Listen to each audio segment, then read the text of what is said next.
தினம் பாண்டியன் ஸ்டோர் சீரியலில் வந்து டாக்டர் முத்துவேலோட உயிருக்கும் கொஞ்சம் ஆபத்து என்று சொன்னதை கேட்ட உடனே கதிர் ஷோக் ஆகிறார். மறுபக்கம் மீனா செந்தில் கிட்ட ஆஃபீஸில் இருந்து அடுத்த வாரம் சென்னைக்கு ட்ரைனிங் போட்டிருக்காங்க அப்படின்னு சொல்கிறார். அதை கேட்ட செந்தில் நானும் உன் கூடவே வாரத்துக்கு ட்ரை பண்ணுறேன்னு சொல்கிறார். அதனை அடுத்து கதிர் முத்துவேல் கிட்ட போய் என்னாச்சுன்னு சொல்லி கேட்கிறார். அதற்கு முத்துவேல் எனக்கு ஒன்றும் இல்லைன்னு சொல்கிறார்.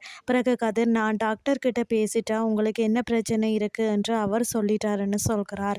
மேலும் வீட்டில் இருந்து யாராவது கூட்டிட்டு கொண்டு வந்திருக்கலாமே என்று சொல்லி கேட்கிறார்.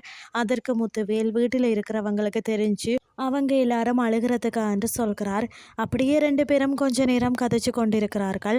அதனை அடுத்து சரவணனும் பழனியும் டீ குடிச்சு கொண்டு கடை பற்றி வந்து கதைச்சு கொண்டிருக்கிறார்கள். அந்த நேரம் பார்த்து அங்கே மயில் வாரதை பார்த்த சரவணன் கோவப்படுகிறார். பிறகு மயில் பழனி கிட்ட போய் எப்படி இருக்கீங்க என்று சொல்லி விசாரிக்கிறார். அதை பார்த்த சரவணன் பாத்தியா மாமா ஏதோ நல்லவள் மாதிரி நலம் விசாரிச்சுட்டு போகிறாள் என்று சொல்கிறார். அதை தொடர்ந்து சரவணன் மயில் கர்ப்பமா இருக்கிற விஷயத்த பழனி கிட்ட சொல்கிறார்.